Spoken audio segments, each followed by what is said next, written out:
Hello, everyone. Welcome to this session of the Issue Resolution Academy. My name is Michele.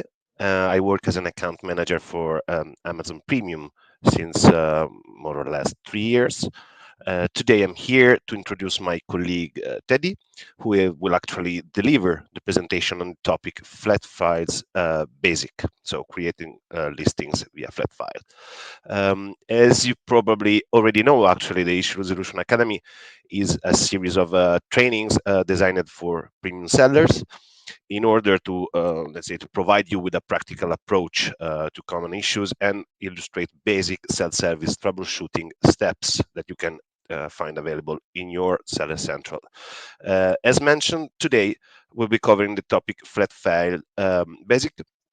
I believe, and actually we believe and we hope that among you, many are already familiar with this topic. Uh, that's why also I think that's for some people today might seem a bit a rather basic session, but we want to assure you that actually in our work we can still see many sellers who say a bit lack of the basics on the use and operation of the flat files. That's why we decide to organize and to plan a series of three trainings on this subject. Let's say that's almost a trilogy, if you want, on flat files, of which today is just the first one. So in July, a second training will be held and will be. I mean, the topic is the flat files advanced training, and we will approach a more specifically and in a more complex way, if you want, the issues related to flat files. And finally, in September, we will hold a session dedicated to the variations, where, among other, let's say, topics, we will also discuss how variation can be created and updated and eventually also deleted, but we'll see via flat files. So let's we can just say that the idea in designing today's class was to provide you with the basic tools that will help you to better approach, let's say, the next two sessions. Um, for sure, we will try to also share with you some tips and some tricks related to flat files, which is actually coming from out of our experience, let's say, on the as account manager. Before giving the floor to my colleague Teddy, please allow me to explain some ground rules for this session. As you can see in the slide, we have planned a 45 minutes training and 15 minutes of Q&A, more or less. You can type your questions using the chat session during the presentation. Um, we will actually not be able to address questions that are unrelated to the topic, legally sensitive, or seller specific. With seller specific, we actually include in seller specific, we include the fact that, for example, for some issues we can need troubleshooting and we need to perform some investigation on your account or with our tools. So it's impossible for us to perform a deep dive during this presentation, and and we thank you for already for having for asking some questions that are like general, because also you are a lot, so we will try to answer to all the questions, but in a very concise way, because if not, we will miss a lot of them. At the end, please, I will share the survey, a survey with you. For us, it's pivotal to have your feedback on the sessions, because it's not only good to assess um, our delivery, let's say, of the topic, but also to know what do you think we can improve, and the next, let's say, session topics that you can suggest or recommend to us. So I will like thank you very much for this as well.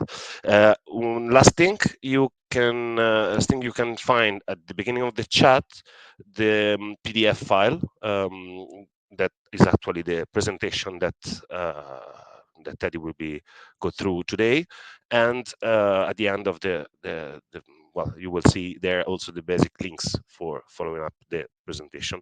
I will give the floor to Teddy. Thank you for attending today. Yeah, thanks, Teddy. Thank you, Michele. Hi, everyone. I hope that everyone can hear me well. If there's any technical issue you figure out or any question you have, please feel free to use the chat, but I won't be able to see it. So if there is anything, Michele, let me know. If there's an issue with the mic or anything, just interrupt me if it's the case. So as Michele said earlier, we are going through today the basics for creating offers via a flat file or feeds, which is the other name of flat file on Amazon. Um, as it was mentioned by Michele as well, it will be the first among three different sessions. So today we're going to cover only the basics of them. So yeah, there might chance if you already used the feeds feature on Amazon that you won't learn much today. But it's always a good thing to go through the basics. And also, if during the presentation there is some point that you think that deserve a little bit more of explanation, or if you have any doubt, any question about that, please feel free again to use the chat section so we can cover this during the Q&A session at the end of the presentation. So regarding the presentation that we're going to have today, those are the objectives that we will cover during the presentation. So we will start with a quick definition of what are flat files or feeds. I might use feeds or flat files during the presentation. There's no difference between the two. It's exactly the same thing. So I might switch from one to another. Don't be afraid about that. It's just like the two names we use at Amazon for those two different for this specific kind of files. So we can use both. It means the same thing. At the second step, we're gonna see exactly how it works. So how you can download a file, how you can fill it out, and how you can upload it on Seller Central. Then we're gonna go through the processing summaries, which is the report you're gonna have after you upload the file on Seller Central. And at the end of the session, we're gonna cover the common errors and how you can deal with them, and also some tips that might be useful to you if you want to use files to manage your inventory. So basically, what are the flat files? Well, as you can see on this slide, the definition is pretty simple to understand, but all you have to remember is that basically that's all the file you will use to manage your inventory in bulk. So if you want to create several offers in one go, or update them, or delete them, or any action you want to do on your inventory, on your orders and stuff, you can use a file instead of going one by one and manually on each offers, which will really time consuming, especially if you have a high volume of offer to manage. So this is why on Amazon there is this feature with a flat file that you can use so you can manage your inventory more easily. The main thing to remember regarding this kind of files is that there is two different type of file. There's the one that you can download and upload through Seller Central, and there's the one that are handled by the API system, so the third-party application, which is basically software outside of Amazon that you can use to manage your files regarding your inventory, your orders, and so on and so forth. So I won't go through in detail right now for the API system. I will go back to it later during the presentation, but just for now, keep in mind that those are two different kind of files that will be handled differently in the system, and we will see in detail why later on. Um, so basically, what's the main goal and the main advantage to use a flat file instead of just using Seller Central manually? Well, basically, it will make you save more time. As I said, especially if you have a high volume of offers to update or to create, it will be more efficient, more accurate, and you can customize more properly. So it will be really useful to use the file. Then depending of if you want to use the file yourself or if you want to use a third-party application, that's really based on your preferences, because in the end it will just help you to save actually a lot of times when it comes to manage your inventory. So this is the main advantage of using these feeds or flat file. And among the files that are available on Seller Central, you have three different type that are the main one. There's also more type of file, but we won't cover that today because we're just reviewing the basics. So among the basics for the flat files, those are the three that you will be using the most if you want to use the flat file feature. So you have the listing order, price and quantity, and the category specific. During this presentation, we're going to go through each one of them more in details. Maybe we spend more time in some of them than the other because, for example, the price and quantity is a pretty simple file to understand. There's pretty not much things to say about it, but we'll try to cover all three so you can have an overview of those different type of templates. So on the next slide, you have like a quick description on how you can access the flat file on Seller Central. And I also have here a test account that I can use to show you the. So yeah, you can see it now. So basically, if you want to use a flat file to create or update offers, you can go to the main menu, and in catalog you have the option add product via upload, which is the second one. So when you go there, you're gonna have the download spreadsheet, and you're gonna have here all the different kind of file that you can download to manage your inventory. So there's different kind, as you see. There's the price and quantity. There's the list of product already on the catalog, list of product that is not in the catalog. So for now, we're gonna check the first one, which is a listing loader. So on the presentation, you can see that on the next slide, it's about the listing loader. Basically, that will be the file you will use when you want to create an offer that you know is already in the system. It's already on Amazon. You've seen it. When you check for the ASIN or for the EAN for the product ID, you can see that the offer already exists, and you just want to sell it as well. So you want to create this offer on your inventory. So to process that, you're gonna have to go on listing loader here, which will generate this pop-up page. Here you can select the account you want to use. If you have a global account, if you have a local account, you can make the difference here. You can select the marketplace here, and on that field, you can actually input the product ID that you want to use as a reference to create your offer. Here on this page, you can see that among the product ID, you can actually use either the ASIN, the UPC, the EAN, or the GTIN. I will get back to it later on during the presentation, especially during the tips part regarding the specificity of using an ASIN or an EAN.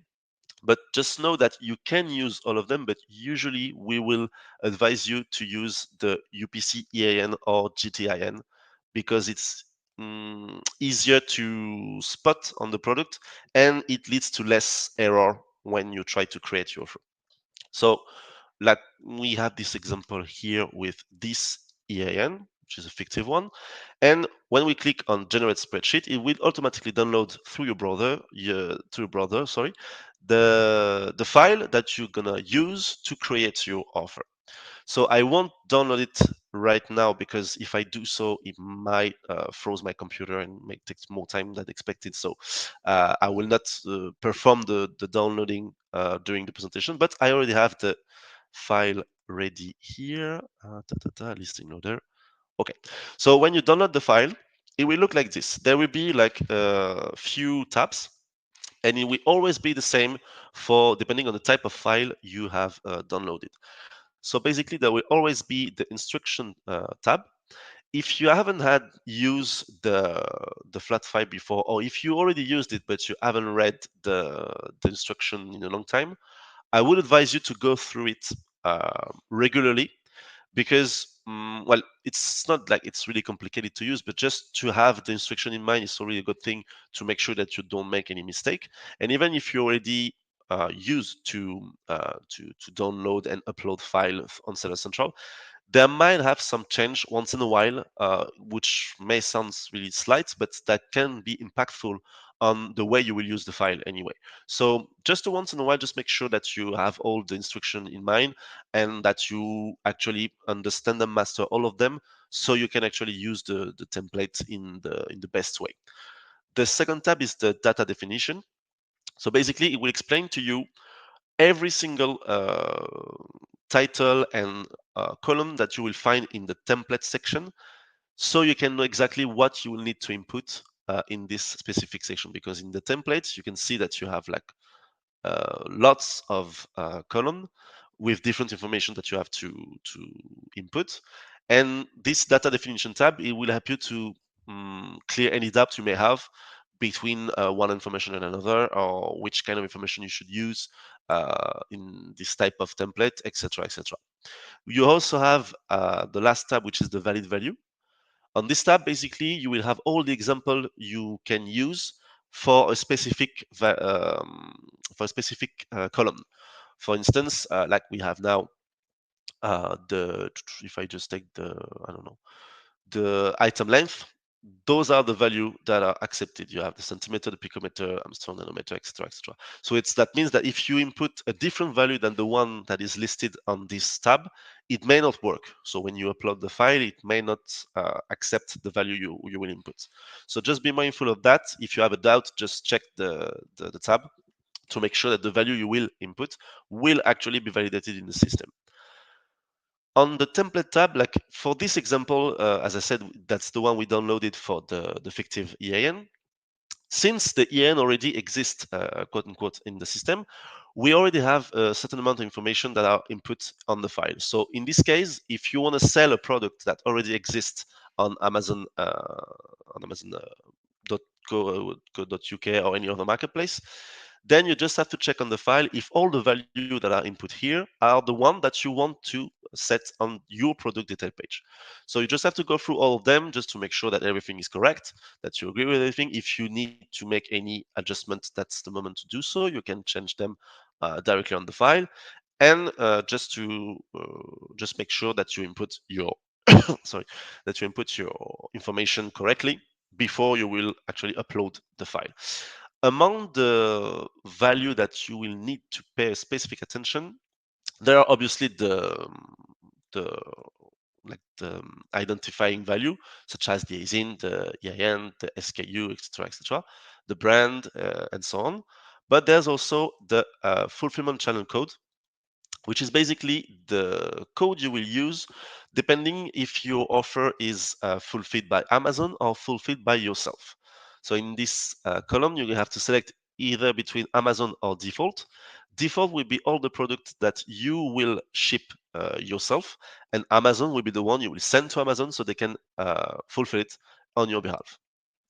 If you don't pay attention to that, the automatic settings is always default.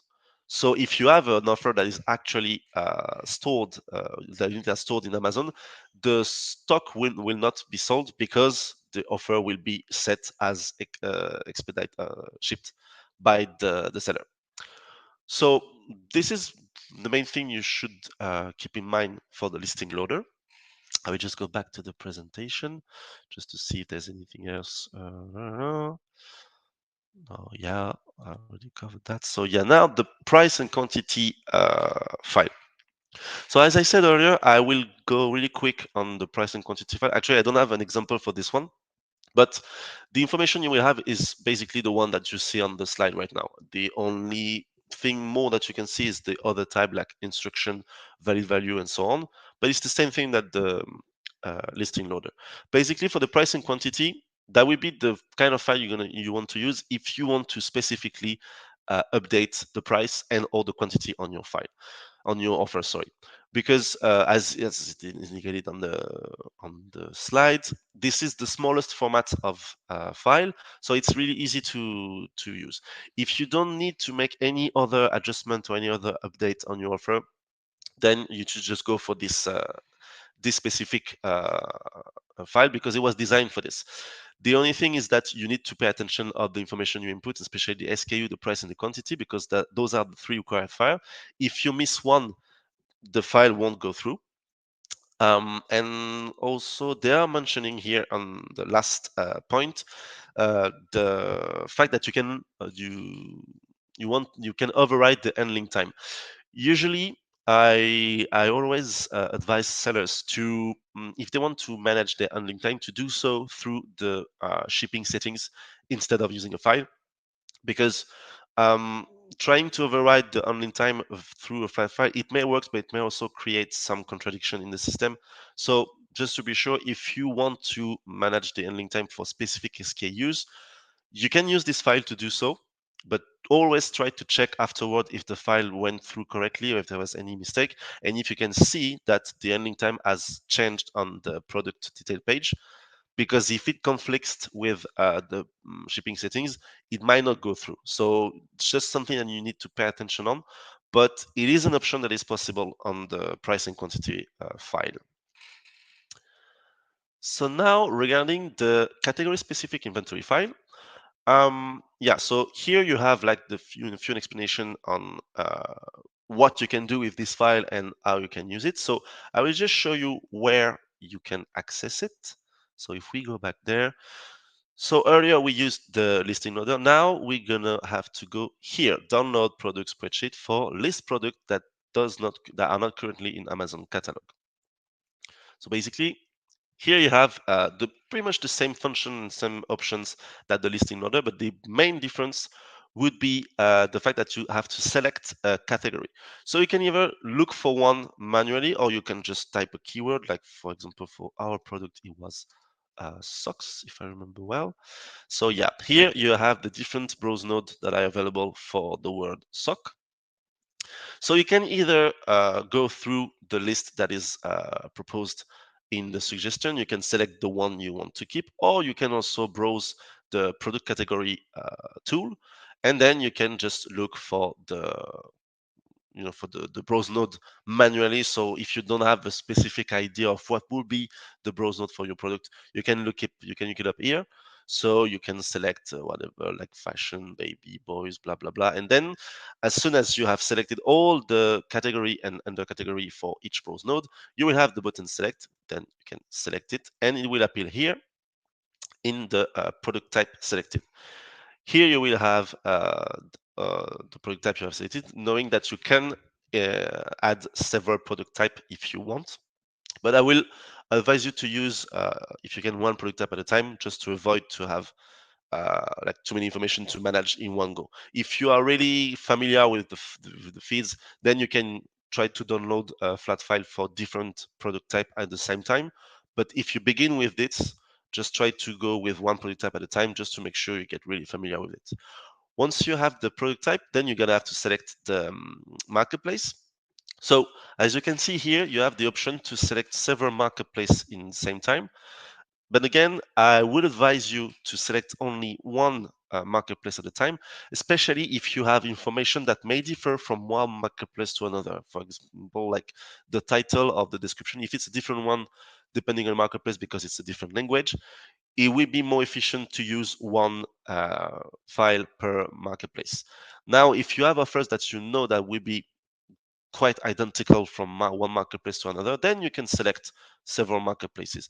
But in my opinion, if you want to duplicate an offer from one marketplace to different ones across Europe or even globally, there is a feature for that, which is the built international listing on Seller Central, which is specifically designed for this kind of action.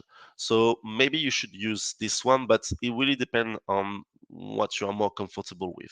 So just know that there is an option to select several marketplaces at a time, but you need again to be like more comfortable with the feature and the tool itself. So you make sure that there won't be any contradiction in the information you input on your file.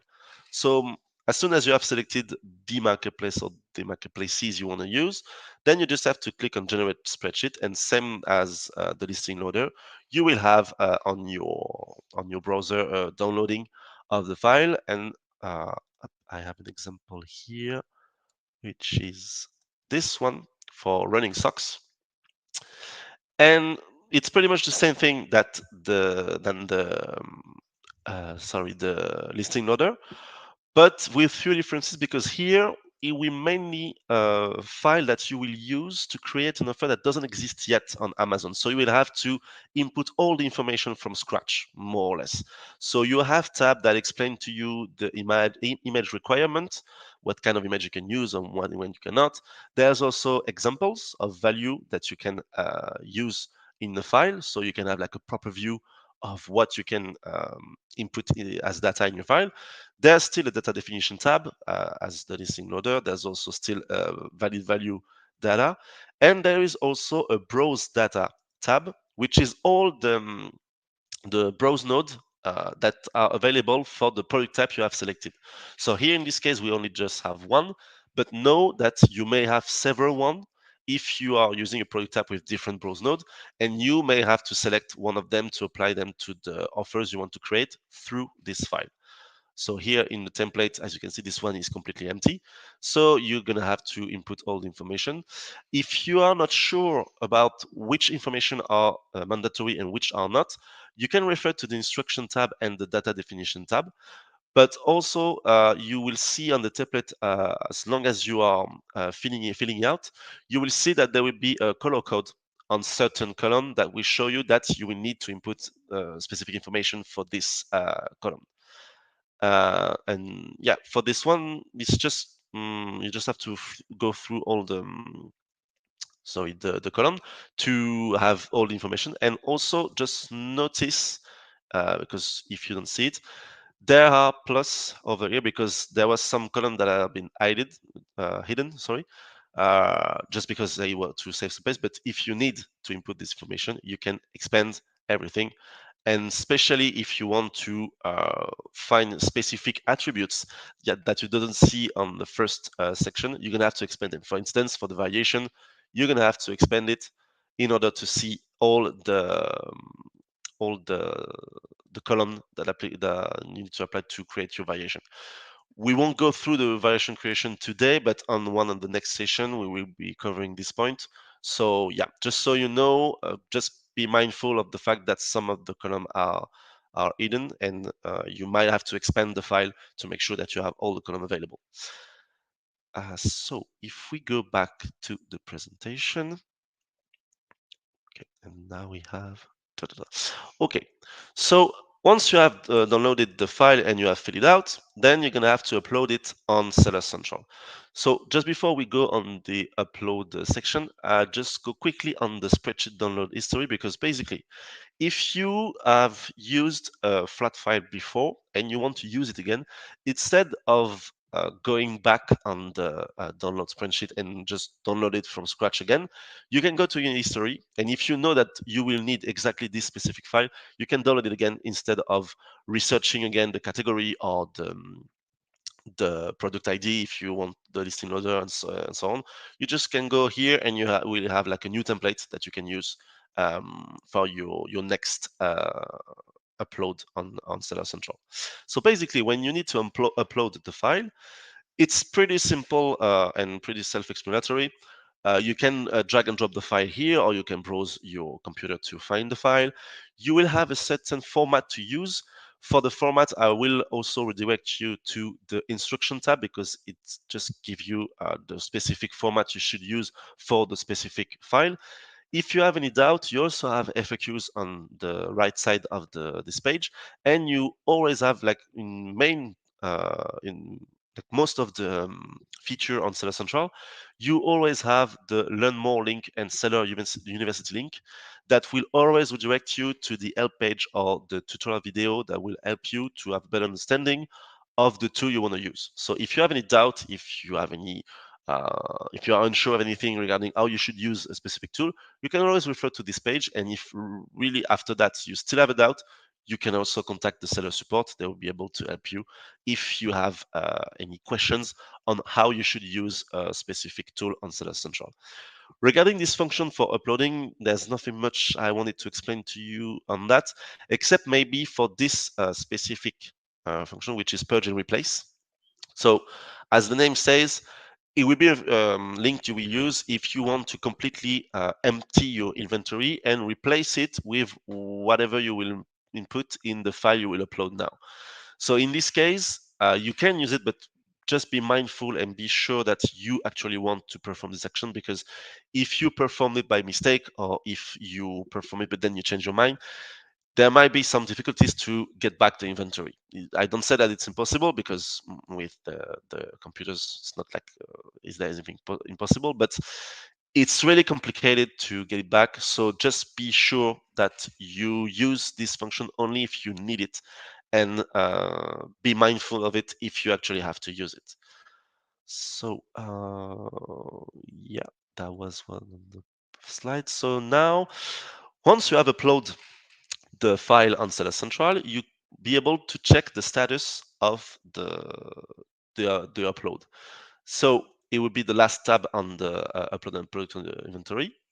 And for this case, since it's the test account, we don't have any history for that. But basically, you will have here listed all the uploaded you made on Seller Central for listing order, product category specific, or price and quantity, or any other kind of file you have uploaded through this section of the tool.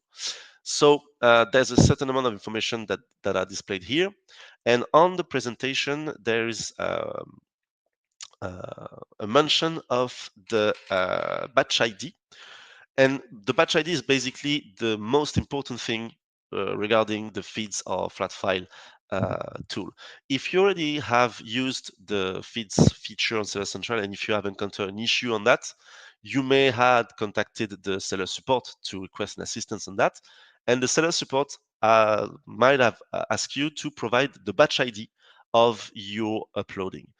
Basically, the batch ID is the only information we will actually need if you have an issue with an uploading of a spreadsheet.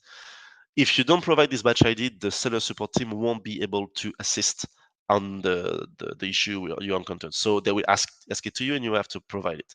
So if you have any issue at this stage of the using of the tool, so if everything went fine when you downloaded the file, when you fill it out, when you upload it, but then when you arrive on this section, you can see that there is like a status with an error or anything on the record, or you see that there are action that are required on your flat file, you will have always a mention of the batch ID. And if you need any assistance from the seller support, you will need to report this batch ID. So just be mindful of that because it makes you save some time. Just to keep in mind that you need to provide the batch ID for this kind of downloading. There's also another mention on the page that implies that the third-party providers, so the third-party app uploading, may not be found on this section, which is true because in this section you will only see the uploading that you perform yourself on your Seller Central. If the uploading was made through a third-party app, it may not be visible here, which means that there won't be a batch ID. Earlier during this presentation, I told you that there was two different type of flat file, which are the one that you can download and upload through Seller Central, and the one that are managed through a third-party application. For the third-party application, the main issue is that if there is any issue, any blockers while the file is uploaded on Seller Central, the seller support won't be able to assist you really further regarding this issue because we won't have any batch ID, and even if there is a batch ID, we won't be able to access the information. So in the event where you have any issue with a file that has been uploaded through a third-party application, I would advise you first and foremost to check with the support of this third-party application and ask them if they can download on their side a processing report or if they can give any further explanation of what went wrong. And if there was a technical issue or anything that your third-party application states that it's on Amazon side, then you should use the developer API section on Seller Central and try to reach out to the assistants for this specific session because the SPS, the classic one, they won't be able to support you on that because all the information related to third-party application, we don't have access to it. So if there is an issue, we won't be able to assist the same way we can assist in the case where you uploaded the file yourself and you encounter an error while you're uploading the file or after it was uploaded. So yeah, just be mindful of that because that's really the big difference. You know, as I told you earlier, like it's really up to you to decide if you want to upload the file yourself or if you want to use a third-party application. But just know that if you use a third-party application, there will be limited assistance that Amazon can provide if there is anything going wrong with the third-party application. So it's really the main point I wanted to go back on. But also, I perfectly understand why sellers want to use third-party application because they manage everything for you. It's really like really time saving. So it shouldn't discourage you to use it. Just be mindful of this specificity among the two type of files. So as I said on the section, the previous section, when you can see the status of the report, you will have access to the processing summary. Basically, on the example I showed you, since it's a test account, we cannot see anything, but it will be after the batch ID. You will have a button when you can click on, and you can download the processing report. If you do so, you will access a file which will looks like this. So you will have an instruction section as always, but the most important thing is will be the feed processing summary. Basically, it will show you how was the uploading of the file, and if there was any mistake or any errors, it will be reported here. You will have the error code, which will be here, an error message sample, which basically is the description of the error you encounter, and the number of line where the error has occurred. And you can also find this on the template file, because the template will just summarize everything you input in the file, and here you will have a description of which is the error and on which line the error has been shown. Basically, when you see the processing report, you will have everything explained in the error message, but there might be some occurrences when you see that the message is not really clear, or you don't really understand exactly why it is spotted as an error. So if you have any doubt on that, if you think that the error message is not clear enough, feel free to just take down take into account the error code and to look for it on your Seller Central. So here, if we look for, sorry, if we look for the error 8541, then it will find for you the app page related to this topic, and you can go through the app page and you have more information to explain exactly what happened and what actually triggered an error 8541 and what you can do to resolve it. But if you don't find any relevant information on the app page, or if you still have any doubt, then you can also contact the seller support to ask them to provide you an assistance on how you can resolve the error. So if we go back to the presentation, so yeah, as I was saying, there's the error code, the error type, the error message. So those are the information you can find on the processing summary. And I've shown you an example of processing summary, but it can also look like this. So if you see a processing summary that look like this, don't panic. I know that it's a lot of information and you may not be able to read them properly, but in this case, and just as the first example, just try to find what is the error code that applied on your SKUs. So then you might be able to find the error code on the help page. And if you don't have any information on the help page, then you can also contact seller support stating that you have an issue with dispatch ID and you have this error code, but you don't understand what is it for and how you can actually action on it. So yeah, that was the example I showed you with the file I had. So yeah, we can go quickly on that. Now, as soon as you have the processing report, you can see if there is an error on the processing report. And if there is, most of the time, you're going to have to action on it. So basically, among the error you can find after you upload the file on Seller Central, there will be three different types of error, which are the file error, the ISIN data error, and the SKU data error. Basically, the file error is just like as it's written on the slide. It's if you didn't use the correct file, then it will trigger this kind of error, and they will ask you to use simply the correct file or the correct format to do your upload. Regarding the ASIN and SKU data error, this will be more specific. Basically, the main error you will encounter is the one I showed you earlier, which is the 8541,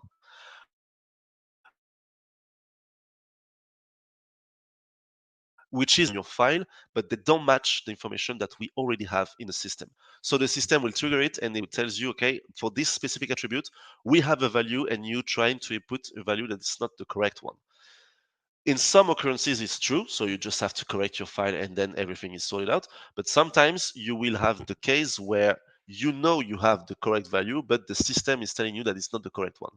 If you ever encounter something like this, I will advise you to contact the seller support, because in this case, that means that there's another contribution that you cannot overcome in this specific example. So we need to investigate on why you cannot do it. Is it because the ASIN is brand registered? Is it because there is a stronger contribution on the ASIN? We need to investigate on that. So if you encounter an issue for matching error, but you know you didn't make any mistake regarding the value you have input, then you should contact the seller support so they can investigate further and tell you what exactly you should do to resolve this issue. The other common error you can encounter is the 5461, which is an error related to the brand. In this case, it will means that you are trying to add a product for a brand that is protected, and Amazon just need to be sure that you are correctly approved to sell this product. So there will be a certain amount of documentation and information you need to provide to seller support so they can approve your request. And the thing I will ask you to be really mindful of is to be sure that you provide all the information that are requested. Because many of the cases that are open for this topic with the seller support, they are denied because we miss one or several information among the ones that are requested for the handling of this specific type of error. So if you need more time to gather all the information, just take this time before you contact the support. I especially thinking about the real world image because in some occurrences you want to go ahead and create an offer in prevision of future sellings you will do later this year, but you don't have the product yet in your stock. But if you encounter an error 5461, you will have to provide a real world image, which is like you take a photo of the product you have on hand. It couldn't be a promotional picture, it has to be a real world one. So if you don't have this information, it may worth it to just wait to have it, and then you can contact the seller support to ask for the approval instead of contacting the seller support and get the approval, because you won't be able to have it because we don't have all the documentation we need to process with the approval. So just be mindful of that, because in this case there's no exception that can be done. We have to have all the information requested so we can go through the approval of this kind of matching errors. So yeah, that was the two main. Yeah. So yeah, we are arriving at the end of the presentation, and as you can see now on this slide, there is a certain amount of tips and tricks that we can give you regarding the flat file features. I won't go through all of them because they are pretty simple to understand, but I just wanted to go back quickly on the second one, which is that you should use EAN, UPC, and GTN instead of ASIN as product identifier.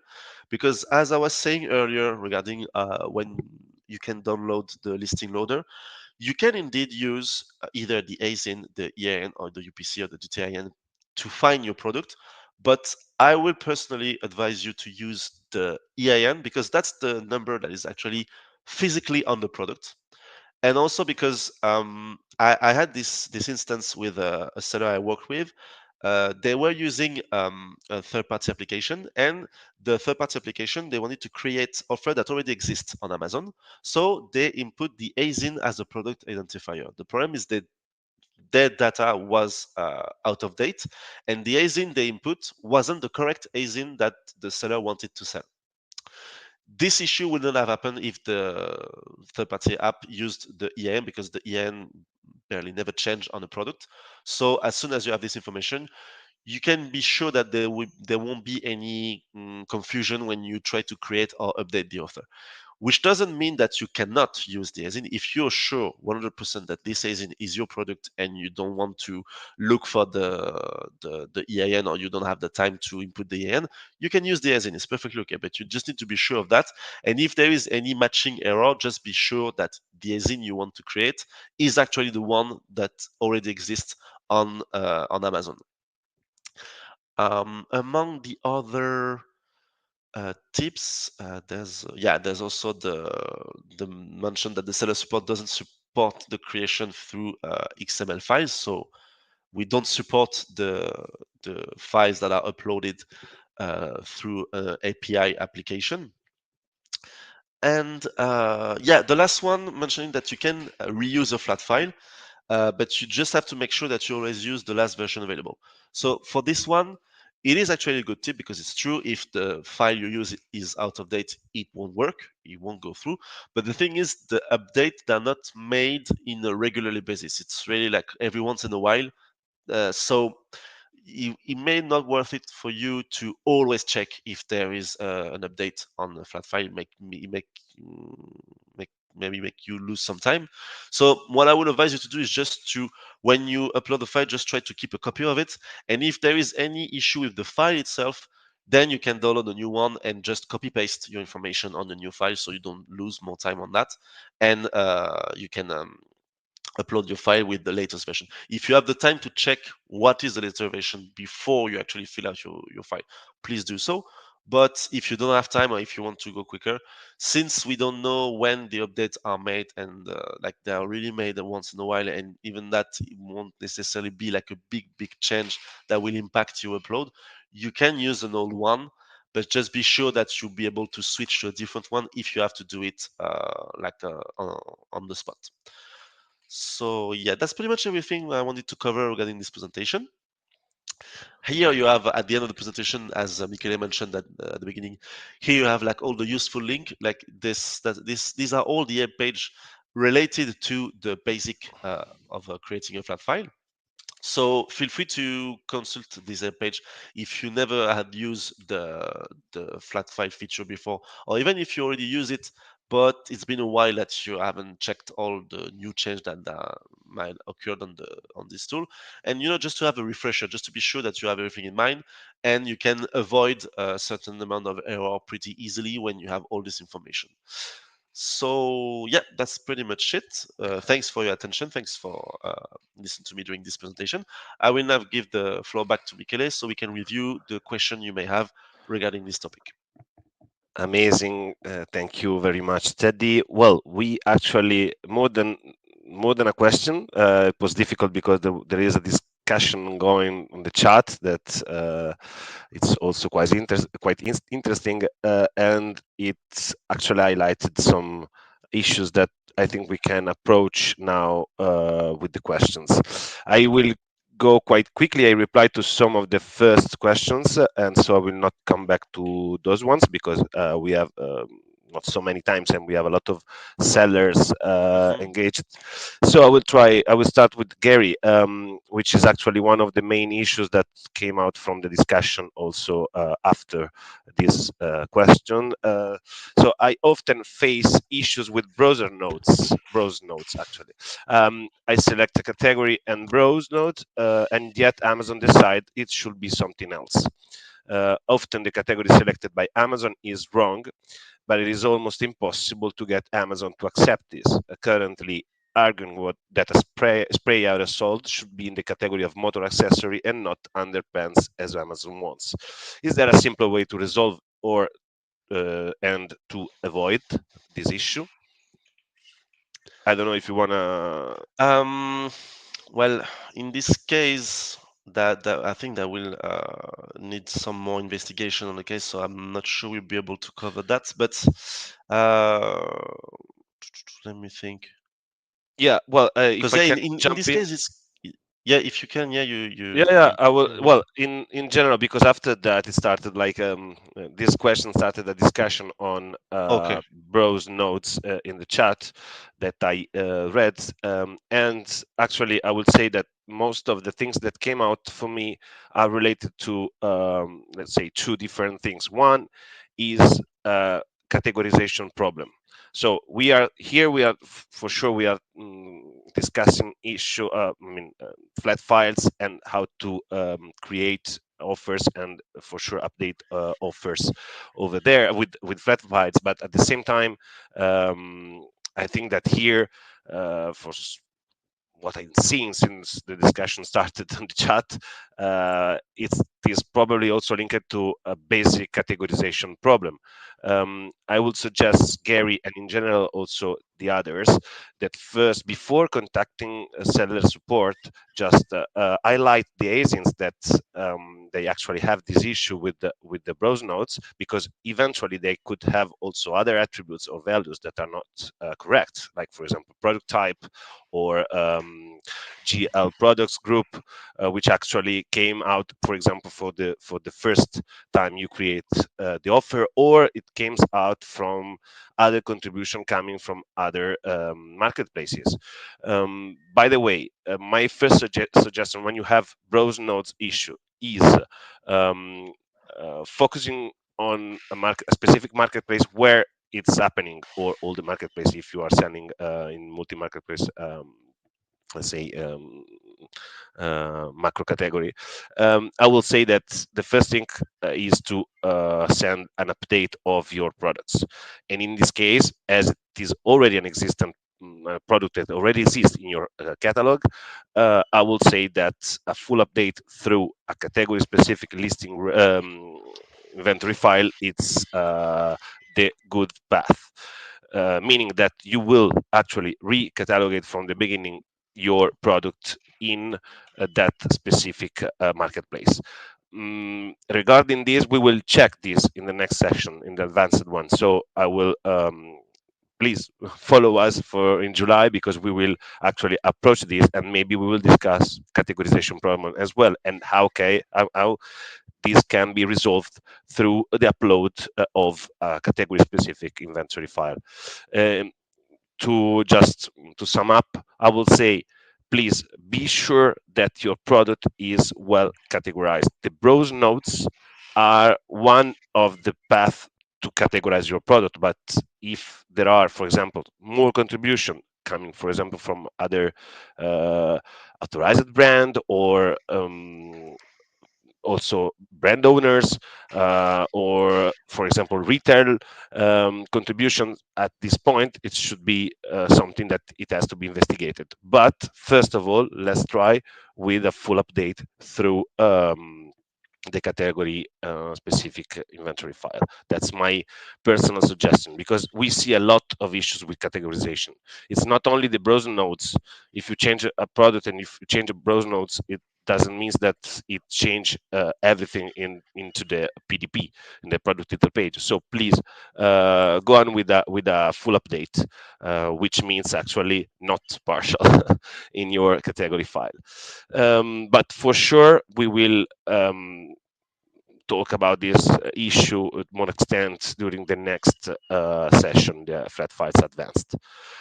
Then another question, which is more technical. I don't know if we will be able to reply, but could you extend the limit of the selected product types when we download a custom template? So I think template for category specific updates.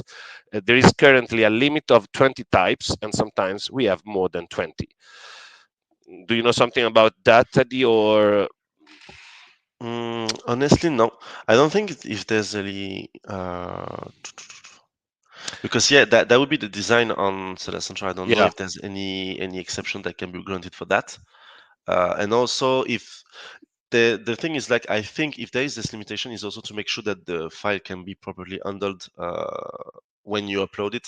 Same goes for the limit, because I didn't mention it, but there's also a limit of the number of offer you can add in a file. I think you cannot go over 1,000 offers per file. So if there's a limit with the number of product type you can input on the file, I don't think that there's a way to bypass it. no, Uh, I agree with you. By the way, if you think about, the the marketplace of, in Amazon, the Amazon catalog is huge. So actually, that's why this inventory file, the file that help you, that actually allow you to update your products, is called the category specific inventory file, because uh, each category has specific attributes that has to be shown. So if you, for example, if you create a category, I don't know, if you put into a file more than 20 product type, different product type, it means that you maybe need a huge file to put in all the specific attributes for that category, and which is not the goal of the category specific inventory file. That, if you buy a pen, it's not the same way to buy socks, for example. So for example, you cannot, you for sure you can try to update key contribution for that through an inventory file, but it's not. I mean, it's not recommended at all. It's better to use different files with the attributes, the correct attributes for those different categories. That's my recommendation, and I think it's the point beside this issue that you are find. Then we have other questions, so I will be quicker. Emma asks, the way that you, Teddy, was actually explaining, I think, with category files, this way of uploading products seems really complicated compared to just doing it on the Amazon Add a Product page. Why will this be beneficial instead? I think that we have a slide for that at the beginning, and also in the tips you explain why Yeah, it's very exactly. useful. Yeah. As I was saying during the presentation, the main advantage of using the flat file instead of going manually on the Add a Product tool on Seller Central is to save more time. Because in this case, let's say if we go back on the the test account, if you go on the catalog and add a product, then you will have to select the product one by one to create the product detail page. So if you have like a similar product, or if you want to create a variation, or if you want to sell 100 different products, you're gonna have to go one by one for each product and create the product detail page, or make it match with an existing product detail page. In comparison to that, if you use the flat file, you all you have to do is just to find the correct file you want to use, either the listing order on or the category specific file, and then on this file you will just have to, like if I just take the example of the category specific, you will have to input all the information for one product, and then on the second line for the second product, and the third, and so on and so forth. So then just in one upload, you will be able to create, I don't know, maybe like 10, 20, 100 offers in one go, instead of going on the tool on Seller Central for each product individually. So if you prefer use the manual function, it's perfectly okay. I mean, if you are more comfortable with this, there's no how can I say, there's no mandatory thing about Amazon. You can just use whichever tool you want to use.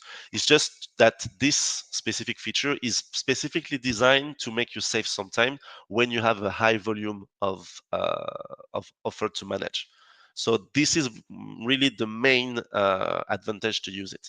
And again, if you don't want to fill the file yourself, you can use a third-party application that can do it for you.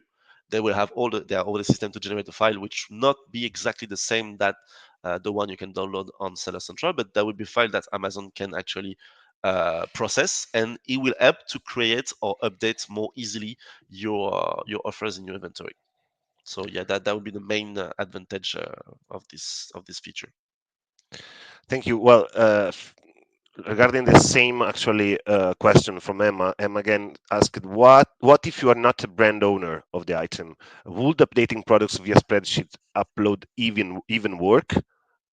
Not necessarily. I mean, if you want to update an offer which is brand registered and you are not brand registered for this brand, that means that you will not be able in any way to overcome a contribution made by the brand registered seller.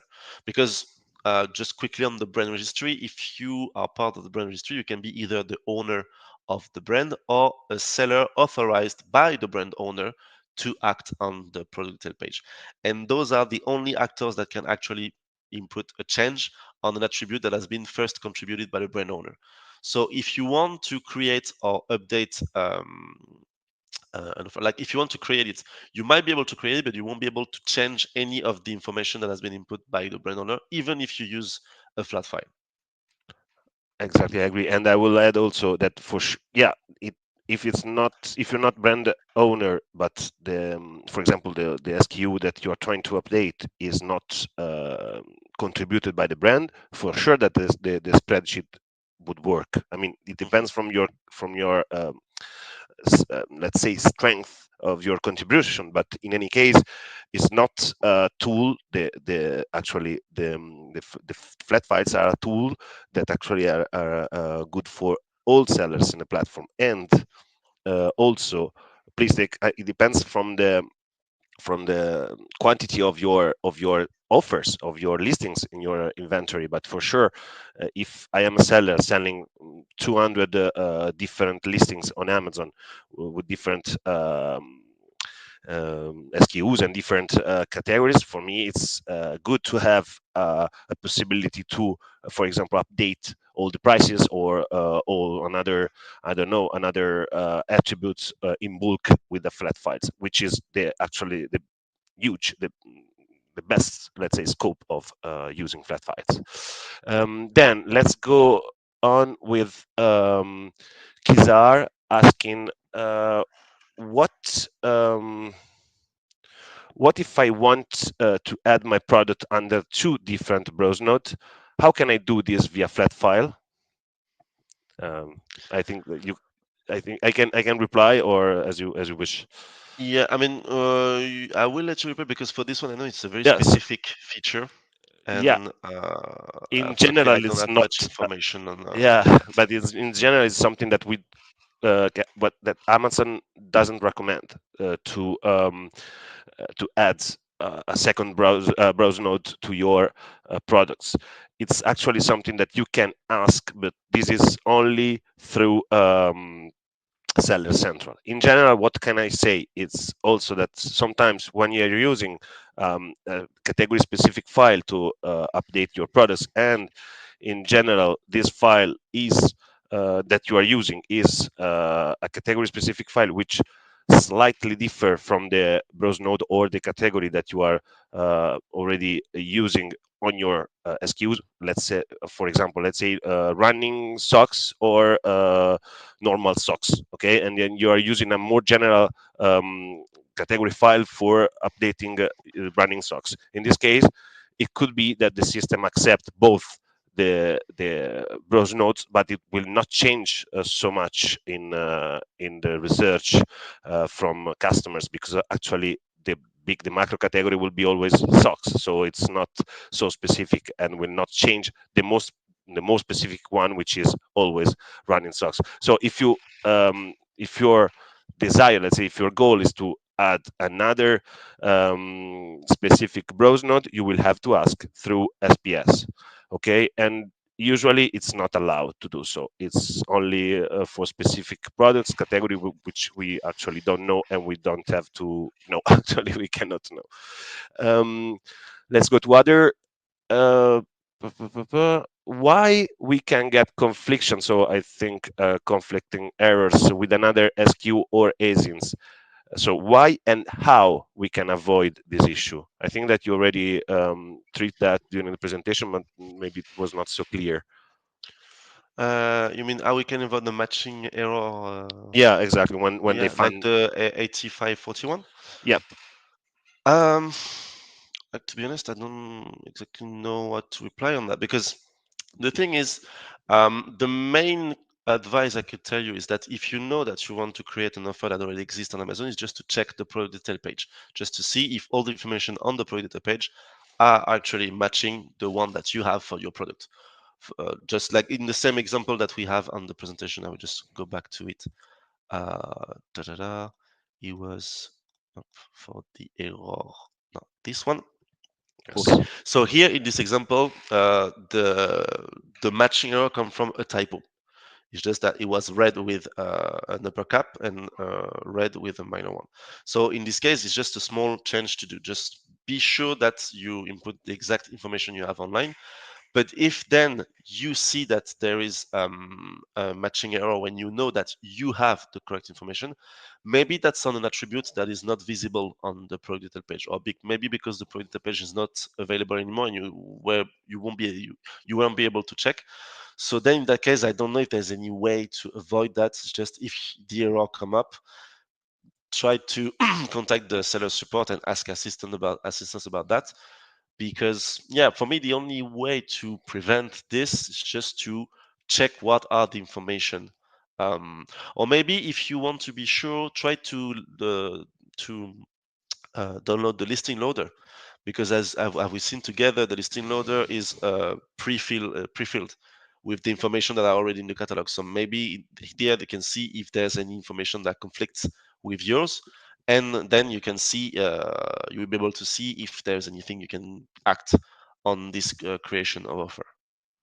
So yeah, I don't know if you want to add something, Michele, on No, that. no, I fully agree with you actually. Um, I'm just going through the other questions, and Hmm.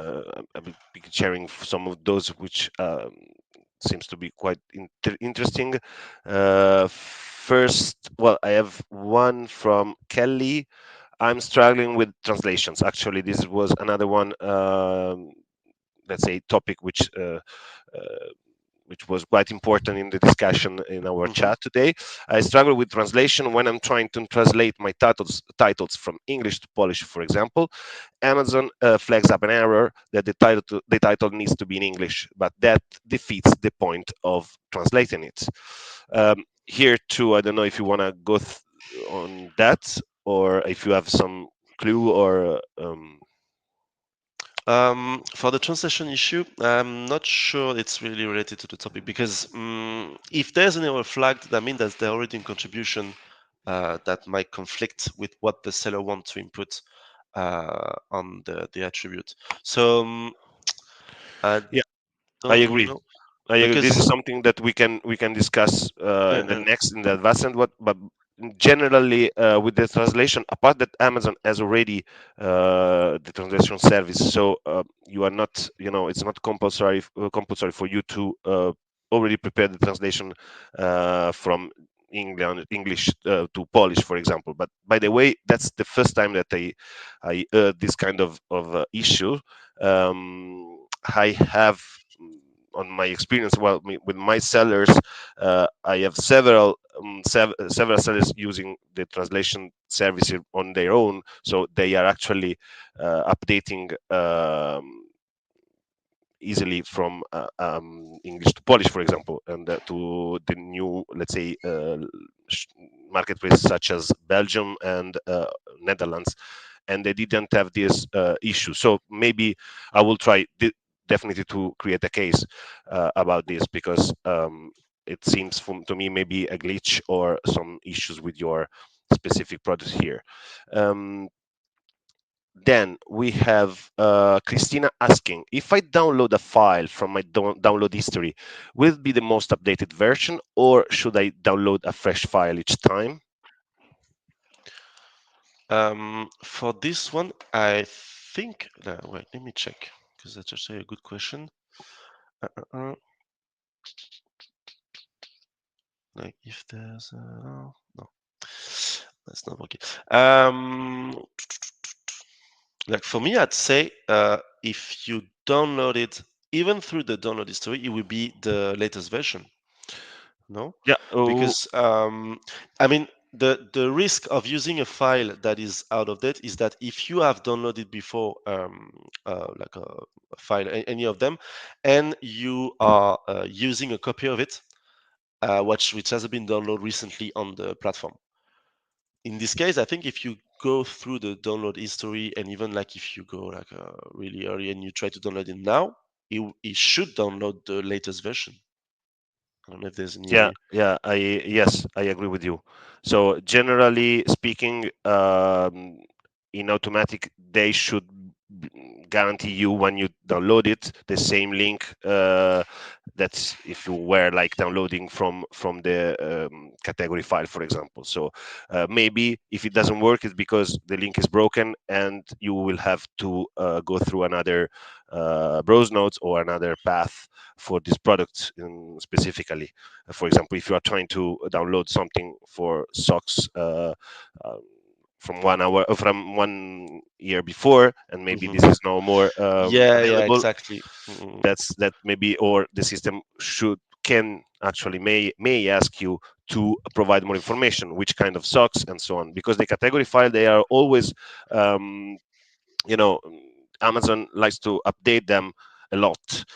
Actually, also in your seller central, you can find the some of you can find the beta versions of the new category files. So this is something that that is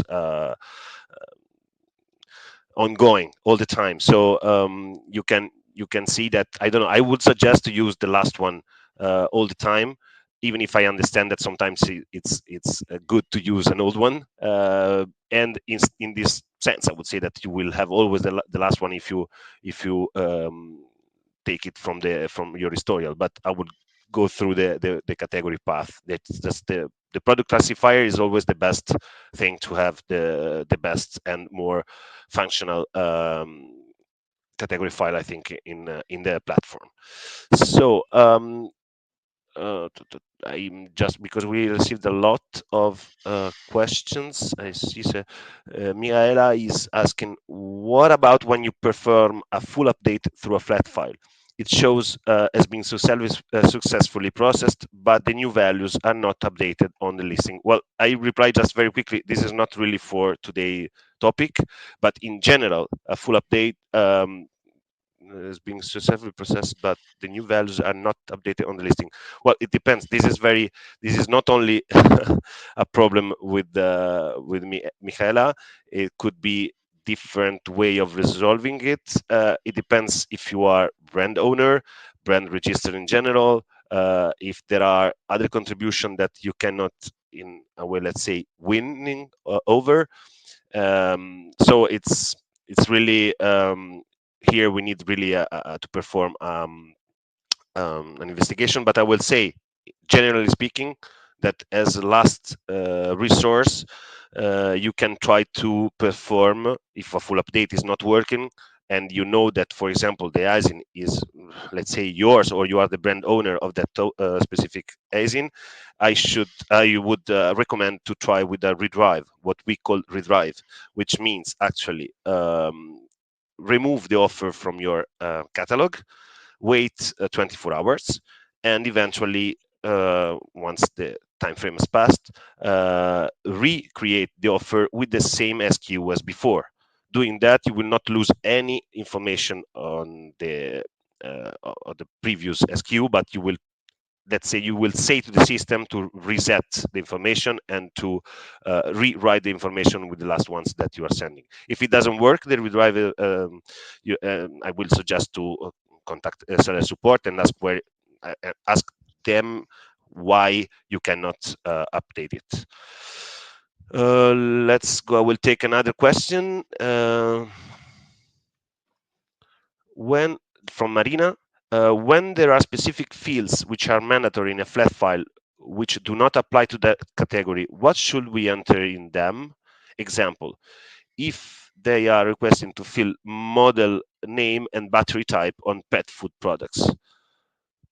Do you want to go for that, Teddy, or you want me? Like, if I understand the question, so the seller has downloaded a file for pet food products, and Yes. they are filed mandatory regarding the model name and battery type. Yes, exactly.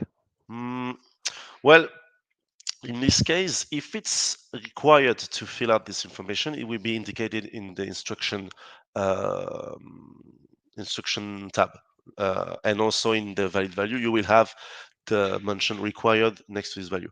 I can understand that it may not make some sense to have this kind of attribute for a pet food product, but just on top of my mind, I can think like if your pet food product is food dispenser for dogs, then it might work with battery. So then you're gonna have to fill out this information for the battery.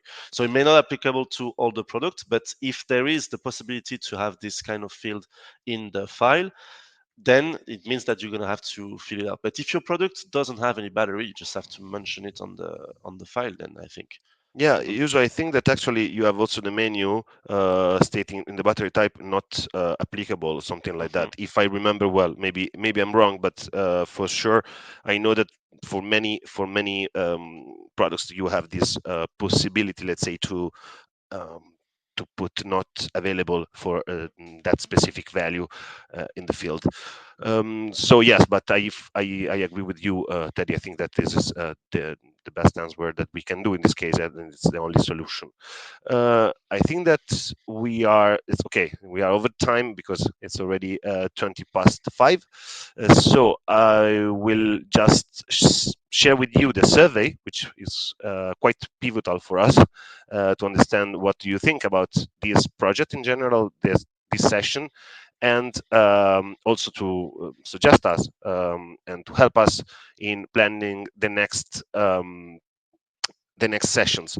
Actually, I would like to thank you for today, because your discussion in the chat helped us really much to have some other clue and tips for the next session, the advanced one, which I will with the designing team we will try to include to have more specific let's say solution for some of the issues that have been arising here. So please reply to the post webinar evaluation. We really need it to improve. And well, I would like to thank you for today. It was very important for us too, and interesting. Thank you so much, and have a good evening.